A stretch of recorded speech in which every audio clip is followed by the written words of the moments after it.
안녕하세요. 뼈아대 고영선 작가입니다. 여러분 반갑습니다. 오늘은 그로스 IQ 8번째 시간이고요. 성장 경로 7번째 고객 이탈 최소화에 대해서 이야기를 해보겠습니다. 오늘 제목을 이렇게 줘볼까요? 성장을 지속할 수 있는 힘에 대해서. 티파니 보바는 고객 이탈 최소화가 왜 중요한지 대해서 또 데이터로 이렇게 얘기를 하고 있습니다. 고객 유지율을 5% 증가시키면 기업 수익을 75% 늘릴 수 있다. 여기서 끝났네요. 그렇죠? 고객 유지율을 높이면 기업 수익은 늘어난다. 왜냐면 기존 고객이 유지가 되면 그 고객들은 계속해서 우리들의 매출을 올려줄 뿐만 아니라 기업이 기존 고객만 상대하는 거 아니잖아요. 계속해서 새로운 고객도 이렇게 모객을 하기 위해 노력하기 때문에 기존 고객이 유지된 상태에서 신고객을 맞이하게 되니까 기업 수익이 늘 수밖에 없는 것이죠. 소비자의 67%는 고객 이탈 원인으로 불쾌한 고객 경험을 꼽는다. 기업이 고객에게 다가가는 노력만 하더라도 고객 이탈의 11%를 방지할 수 있다. 당연히 고객 이탈에서 고객 경험이 중요하다는 거 얘기하고 있고요. 기업의 42%는 고객 유지를 높이기 위해 고객 경험에 투자한다. 고객 유지를 높이는 것이 얼마나 중요한지를 기업들이 많이 인지하고 있다는 걸 알 수가 있고, 지난 1에서 3년 동안 고객을 새로 유치하기 위해 투자를 늘린 소매업체와 출판사와 비교했을 때 기존 고객을 유지하기 위해 투자를 늘린 소매업체와 출판사의 작년 예상 시장 점유율이 200% 높았다. 우리가 그 전에 고객층 침투 등등에서 배웠던 것이 무엇이죠? 기존 고객을 유지하는 거는 새 고객을 만드는 것보다 더 리스크가 적죠. 왜냐면 더 많이 알고 있으니까. 그리고 기존 고객은 어쨌거나 기존 고객이 됐다는 것은 우리 브랜드에 대한 호감이 있는 거기 때문에, 그렇죠, 기존 고객을 유지하는 것이 매우 중요하다. 그러니까 새로운 고객을 유치한다 하더라도 기존 고객을 잃어버리면 단골 손님이 떠나버리면 어떻죠? 기업 이익이 또 우리 자영업 하더라도 수익이 더 늘 수가 없는 것이죠. 2017년에서 2018년 마케팅 최고 관리자들은 고객 유지와 성장을 뒷받침하기 위해 예산의 3분의 1을 투자했다. 그만큼 고객 유지가 중요하다고 인지를 하고 있다라는 것이죠. 그래서 고객 이탈률은요, 기업을 운영할 때 또 사업을 할 때, 여러분 일을 하실 때 핵심 성과 지표입니다. 가장 중요한 지표 중에 하나입니다. 고객 이탈률을 알고 있는 것이 매우 중요하죠. 만약 여러분께서 비즈니스를 하시는데 여러분이 하는 일에 대해서 고객 이탈률을 모른다. 그런다면 핵심 성과 지표를 모르고 있는 것이죠. 이 비즈니스를 진행할 때 또 성장할 때 매우 중요한 지표에도 불구하고 모른다. 그러면은 빨리 아셔야 됩니다. 그거를 정량적으로 정성적으로 파악하지 못하면 성공을 계속 달리는 게 쉽지가 않은 것이죠. 근데 이 고객 이탈률 같은 경우는 우리가 유튜브로 방송 보고 있으니까 구독자로 볼 수가 있겠죠. 그렇죠? 그래서 이 유튜브가 잘 나가는 거야 여러 가지 지표를 볼 수 있지만, 이 유튜브가 지금 망해가고 있다 라는 거를 알기 위해서 가장 핵심적으로 봐야 될 게 무엇이냐면 바로 구독자 취소가 얼마나 일어나고 있는가. 그러니까 구독자 증가되지 않고 구독자 마이너스가 계속되고 있다, 일시적인 것이 아니라 계속되고 있다 라고 한다면 어떻다? 고객이 지금 이탈을 하고 있는 거예요, 지속적으로. 그러면 이 유튜브 채널은 위험한 상황에 빠져 있다. 그래서 여러분 소셜 블레이드를 이렇게 치시면 거기서 어떤 채널이든지 검색을 해서 여러 가지 데이터를 볼 수가 있어요.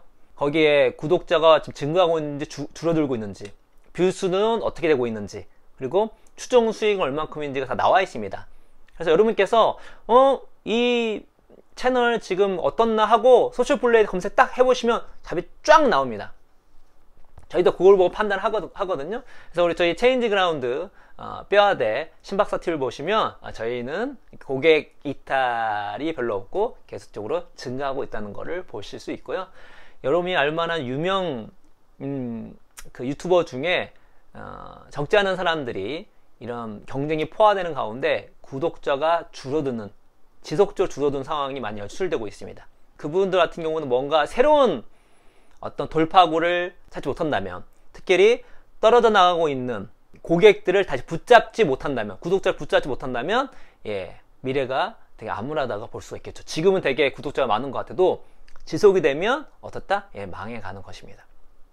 그래서 고객 이탈률은 정말 중요한 지표고, 대신 이걸 알아야 돼요. 나중에 또 한 번 더 언급을 드릴 테지만, 고객 이탈률이 되게 중요한 핵심 지표인데, 이게 그 중요도는 우리가 하는 일에 따라 달라집니다. 맥락이 중요해요. 그래서 저희가 말씀드렸죠. 이 책에 중요한 게 맥락, 결합, 순서인데, 이 고객 이탈률도 맥락이 매우 중요해요. 일단 저희가 하는 비즈니스는 페이스북 있고 유튜브가 있다고 그랬죠. 유튜브와 페이스북의 고객 이탈에 주는 데미지는 다릅니다. 구독자 한 명의 어떤 파괴력이 유튜브가 페이스북보다 지금 현재 압도적으로 높아요. 더 심하게 얘기하면 페이스북에서 지금 뭐 조금 고객이 이탈한다 할지라도, 구독자가 마이너스 생긴다 할지라도 데미지가 엄청 크진 않습니다만, 유튜브에서 마이너스가 된다, 구독자가, 되게 치명적입니다. 채널마다 다르다는 거예요. 다르기 때문에 어떤 일이 벌어지죠? 자원을 배분할 때에 페이스북 같은 경우는 우리가 광고 집행에 더 많이 돈을 투자할 수 있겠지만, 뭐죠? 유튜브 같은 경우는 고객을 유지하는 것에 돈을 투자하는 것이 더 옳은 것이죠. 자원 한정되기 때문에. 고객의 가치가 다릅니다. 입장에서는. 이렇게 판단할 줄 알아야 돼요. 그렇죠? 그리고, 근데 이게 지금은 그렇죠. 예전에는 안 그랬어요. 예전에는 페이스북도 그 구독자, 그러니까 팔로워의 가치가 매우 높았습니다. 그때는 그 소위 유기적 도달률이라고 하거든요. 이게 신박사TV 최근에 나온 거 보시면은 자세히 나옵니다. 페이지에 있는 구독자분들에게 자동적으로 우리가 올린 게시물을 보여주는 그 도달률이 계속 떨어져요. 그래서 지금 거의 1%까지 떨어졌을 거예요. 막 계속 떨어집니다. 때문에 구독자가 많아도 페이스북에 잘 보여주지를 않아요. 그래서 광고가 훨씬 중요하게 된 거죠. 그래서 구독자에 대해서 이렇게 일일일비 하지 않습니다만, 이 유튜브는 다릅니다. 구독자 한 명 한 명에 일일일비를 할 가능성이 높습니다. 그렇죠.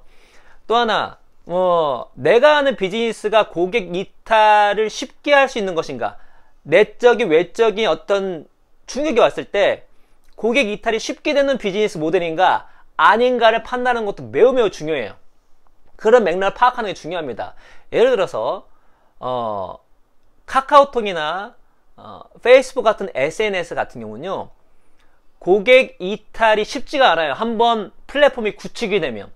왜냐면 이런 SNS는 네트워크 효과가 있기 때문에 네트워크 효과를 이란 잠금 효과라는 게 발생합니다. 예를 들어서 여러분께서 카톡을 쓰시잖아요. 근데 카톡을 쓰는데 불편함이 있어. 카카오에 대해서 좀 안 좋은 감정이 있어. 근데 쉽게 탈퇴할 수 있나요? 여러분, 불만이 있다고 카카오톡 지금 탈퇴할 수 있어요? 이게 쉽지가 않습니다. 왜냐면 이미 내가 카톡으로 많은 사람과 연결되어 있어요. 그냥 내가 이 카카오톡을 딱 끊으면 그냥 카카오톡과 결별하는 게 아니라 그 안에서 많은 나랑 네트워크 연결됐던 많은 사람들과의 관계를 끊는 거예요. 그렇죠? 그래서 함부로 벗어나기가 힘들어. 페이스북도 마찬가지고, 안 할 수는 있지만 페이스북을 탈퇴를 한다는 건 뭐죠? 내 페이스북으로 지금까지 내가 여러 가지 노력을 해서 만들었던 인맥들을 끊는 거예요. 그분들과 소통할 수 있는 것들 끊는 것입니다. 때문에 이런 SNS 같은 경우는 잠금 효과가 엄청나게 셉니다. 잠금 효과가 큰 플랫폼의 힘이죠. 넷플릭스는 어떻죠? 넷플릭스는 생각보다 SNS보다 잠금 효과가 크지가 않습니다. 거기는 특별한 네트워크 효과가 일어나지 않기 때문에 그냥 내가 영화 안 보고 드라마 안 보고 싶으면 그냥 안 보는 거예요.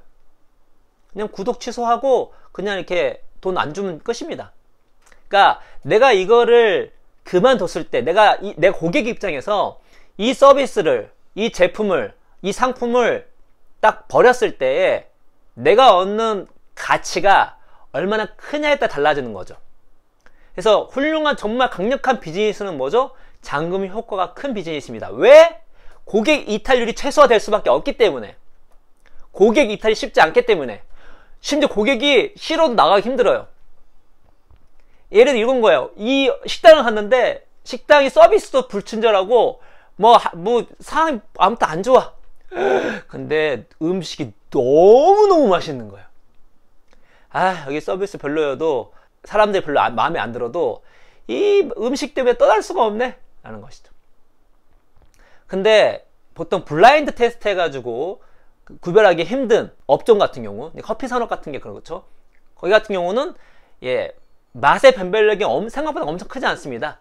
때문에 서비스, 여러 가지 고객 경험이 되게 중요한 것이죠. 이런 것들을 맥락적으로 파악할 줄 알아야 돼요. 내가 하는 일이 고객 이탈률, 고객이 이탈하는 민감도가 얼마나 크냐 정렬을 알 필요가 있습니다. 이건 책에 나오지 않는 내용이지만 매우 중요한 내용이에요. 그렇죠? 이걸 항상 생각했으면 좋겠습니다. 그래서 티파니 보바가 고객 이탈률을 최소화시키기 위해서 한 가지 이제 좋은 전략을 얘기해 주는데, 그게 이제 구독입니다. 구독. 만약 여러분께서 하는 비즈니스가 유료로 구독을 할 수 있게끔 만들 수 있다면, 유료입니다. 유료로 할 수 있다면 어떻다? 고객 이탈을 최소화시키면서도 돈을 계속 벌 수가 있다 라는 것이죠. 실제로 구독을 했을 경우에 사람들이 판단했을 때 이걸 어느 정도 내가 유지를 하겠다는 전제하에서 하는 경우가 많이 있습니다. 그래서 이런 미끼 상품이지만 즐거운 마음으로 구독을 하는 경우가 있죠. 한 달 무료, 그 다음에 자동 결제. 이걸 하는 이유가 뭐죠? 한 달 무료를 통해서 정말로 여기에 대해서 고객 만족도가 떨어지지 않는 이상은 그냥 자동 결제를 하고 쭉 가는 경우가 많다는 거죠. 그럼 자동 결제가 되면 뭐가 되죠? 고객이 유지가 되고 있는 거거든요. 그러니까 계속해서 매출을 유지할 수 있으면서도 고객 이탈을 최소화시킬 수 있는 좋은 비즈니스 전략인 것이죠. 물론 쉽지는 않습니다. 구독을 만든다는 것은 어떤 우리가 가격 책정을 했을 때 거의 최상위에 속하는 모델입니다.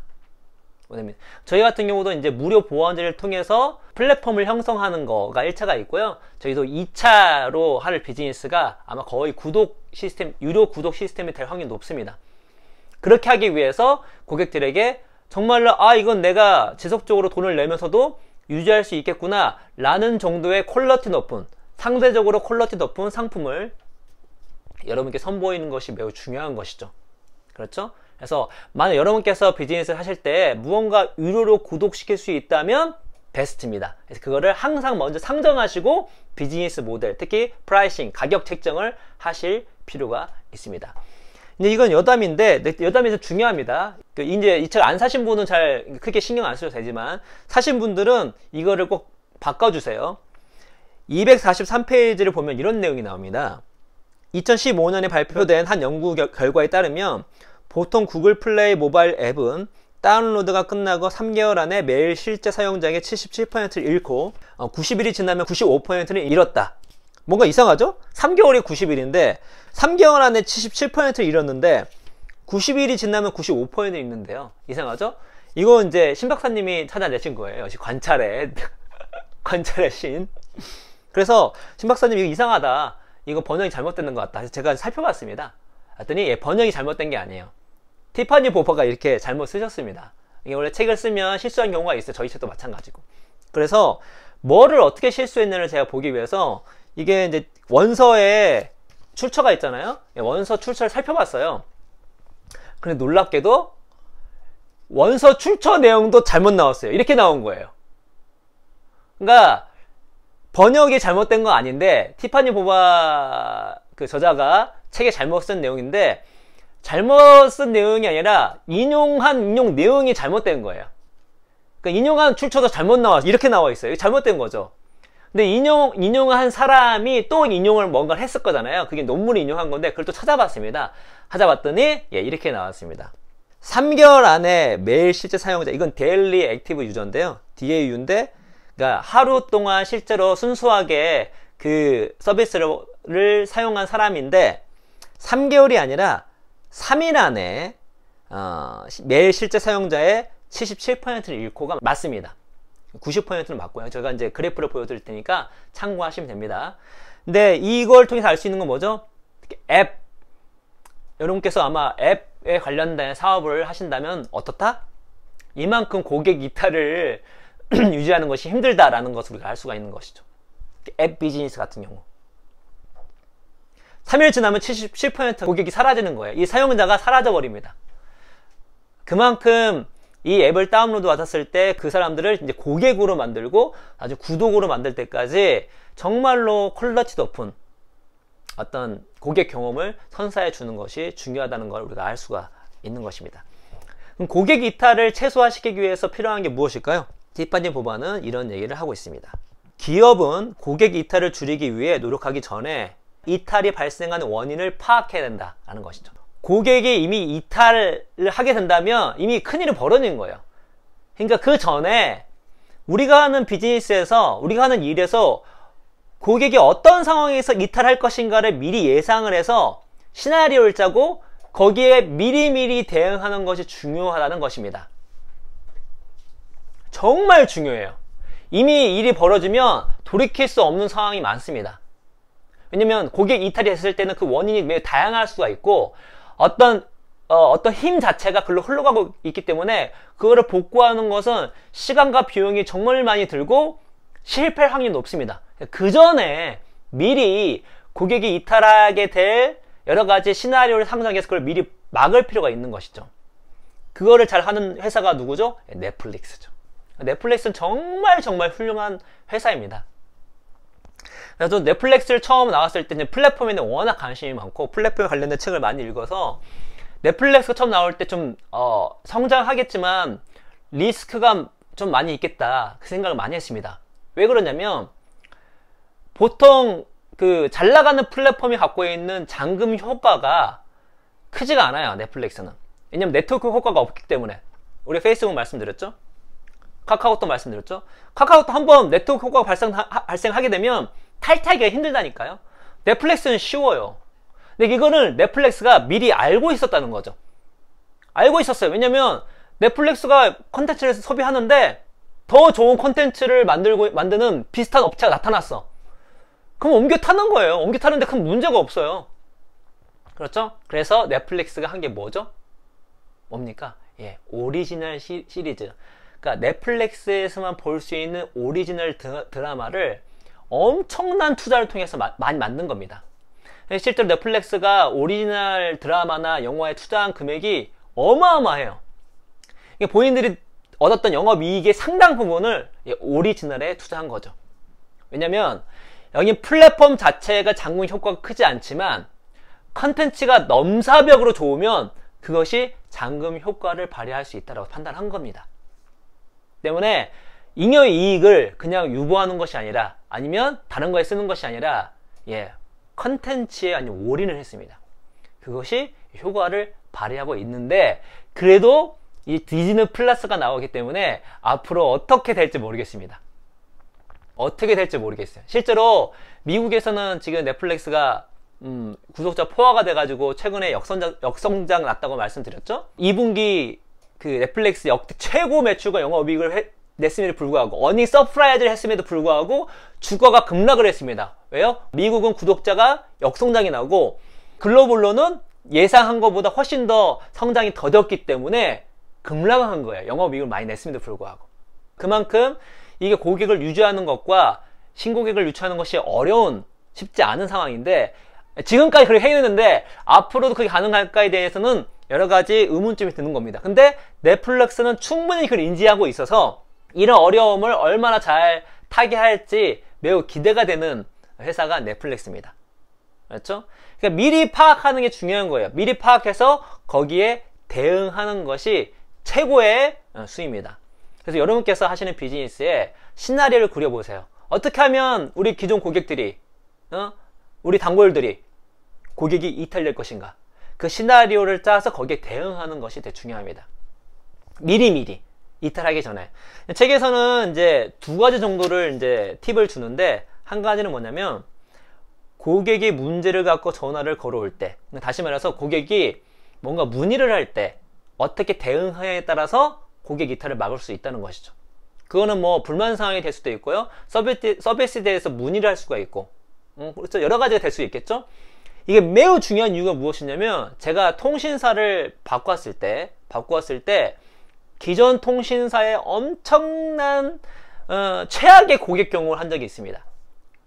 심지어 제가 거기에 8년인가 9년인가 장기 고객이었는데, 그 통신사 입장에서는 제 장기 고객이기 때문에 저를 이탈시키지 않으려고 여러 가지 방법을 쓰는데, 그 방법이 저한테 되게 기분 좋고 제가 여기 남아야 되네 그런 방식이 아니라 저를 매우 피곤하게 만드는 거예요. 그러니까 저한테 엄청난 혜택을 줘서 저를 묶어두는 게 아니라요, 저를 피곤하게 해서 고객 이탈을 안 하는 방식을 취하더라고요. 제가 그래서 한번 보자, 내가 이 악물 걸고 내가 니네 탈퇴한다. 그래서 제가 며칠 시간을 버렸지만 끝내 탈퇴를 했습니다. 그 담당자가 자기가 해결할 수 없다는 거예요. 그러더니 그 위에 사람이고 그 위에 사람이고 하면서 자꾸 제가 이걸 탈퇴를 못하도록 여러 가지 종용을 하는 겁니다. 여러분, 우리 통신사 같은 거 왔다 갔다 많이 하잖아요. 전 다시는 그 통신사 하지 않을 겁니다. 왜? 제가 최악의 고객 경험을 했거든요. 그만큼 고객이 어떤 문의 상황을 했을 때, 특히 불만 상황을 했을 때 어떻게 대응하느냐가 매우 중요합니다. 그것이 고객 이탈을 막는데, 두 번째는 고객과 주도적으로 대화해 고객이 도움을 필요로 하거나 제품을 더 많이 사고 싶어 할 때를 예측해야 한다. 다시 말해서 고객의 니즈를 미리 예측할 필요가 있다는 것이죠. 고객이 지금 만족하는 것뿐만 아니라 그냥 시대는 바뀌고 경쟁사는 나오잖아요. 그렇죠? 그래서 고객의 니즈가 계속 바뀔 수가 있는 거예요. 그 바뀐 것들을 미리 예측을 해가지고 딱 타겟팅해서 그거에 맞춤으로 뭔가 추천을 해준다던가 적절하게 쿠폰을 준다던가, 다시 말해 고객의 니즈를 미리 예측해서 고객 맞춤화, 커스터마이제이션을 할 수 있게끔 만드는 것이 중요하다는 것입니다. 그렇게 되면 이 기업이 나에 대해서 많이 챙겨주네. 여러분, 개인 간의 관계에도 나를 잘 파악해가지고 저를 잘 챙겨준다면 좋잖아요. 그렇죠? 마찬가지입니다. 우리 기존 고객의 니즈를 미리미리 파악해서 맞춤을 해주기 중요한데, 그런 의미에서 빅데이터 분석이 중요한 거죠. 혹은 여기서 이제 AI까지 나오게 되는 것이죠. 그래서 이걸 잘 하고 있는 회사들이 많죠. 뭐 아마존도 그렇고, 말씀드린 넷플릭스도 그렇고, 우리나라 왓챠 같은 경우도 그렇고, 자기 선호를 파악해 가지고 추천을 해주는 거죠. 마트 같은 경우에는 어떻죠? 우리의 고객 생애 가치라고 나오는데, 우리의 연령대에 맞춰서 또 지금 시간대에 맞춰서 적절하게 쿠폰을 주는 거죠. 이런 상품 주면은 더 싸게 살 수 있어. 근데 내가 이거 마침 이거 필요했는데 이거를 딱 맞춰서 해주는 거죠. 이런 것들을 하지 않으면 경쟁사를 할 거기 때문에 고객의 이탈을 막기 힘든 거죠. 이런 것들을 우리가 여러분이 비즈니스 한다면 고객의 니즈를 미리 예측해서 적절하게 그 니즈를 충족시켜주는 것이 중요하다 라는 것들을 알고 계시면 될 것 같습니다. 자, 이번에 성장 경로 7번째 고객 이탈 최소화는 되게 방어적인 전략이지만 고객 이탈을 최소화시키게 된다면 어떻죠? 매출이 계속적으로 유지될 수 있기 때문에 성장을 지속할 수 있는 큰 발판이 만들어지는 것입니다. 매우 중요한 전략이고요. 그래서 고객 이탈률은 정말로 중요한 핵심 지표라는 거 우리가 인지를 해야 되는데, 대신 고객 이탈률을 생각할 때 막무가내를 생각하는 것이 아니라 맥락을 생각하자. 내가 하는 비즈니스가 어떻다? 고객 이탈의 민감도가 큰 것이냐 아닌 것이냐. 자영업을 하더라도 이런 사람 유동인구 없는 곳에서 단골 손님 위주로 하는 곳과 관광정국에서 거의 매일 새로운 사람이 오는 장사를 하는 것과 고객에 대한 가치와 고객 이탈 생각하는 것이 다를 수밖에 없잖아요. 단골 손님으로 장사하는 곳은 고객 한 명 이탈했을 때 데미지가 얼마나 큽니까? 근데 관광장소는 그렇지가 않죠. 그래서 전략이 달라질 수밖에 없는 거예요. 그런 맥락을 파악하는 것이 매우 중요하다. 그리고 만약에 내가 하는 비즈니스를 구독 시스템으로 BM을 짤 수 있으면 베스트다. 고객 이탈을 최소화시킬 수 있는 방법 중에 중요한 게 무엇이다? 고객이 이탈할 수 있는 그런 상황들을 미리 시나리오로 짜서 그걸 미리 막는 것이 중요하다. 그걸 미리 예측해서 미리미리 방편을 마련하는 것이 중요하다. 고객이 이미 이탈하고 있으면 매우 치명적이다. 그 전에 미리미리 막자. 팁파리 보면 두 가지를 얘기하고 있습니다. 첫 번째는 뭐냐면 고객이 도움을 요청했을 때 거기에 대해 어떻게 응답할 것인가, 응대를 할 것인가가 매우 중요하다. 두 번째, 고객의 니즈를 미리 예측해라. 미리 예측해라. 그래서 빅데이터, AI, 설문조사 될 수도 있겠죠. 어쨌든 간에 고객이 지금 무엇이 필요한지, 고객의 니즈는 어떻게 바뀌고 있는지를 미리 파악해서 미리 선수를 쳐서 추천을 해주거나 쿠폰을 알려주거나 편의를 제공해라 라고 한다면 고객은 우리 기업을, 우리 비즈니스를 떠나지 않을 것이다 라는 것들 정리하면서 여러분께서 이 고객 이탈 최소화를 성공시킴으로써 여러분께서 하시는 일이 승승장구 하시길 바라면서 오늘 이야기는 이것으로 마치도록 하겠습니다. 여러분 감사합니다.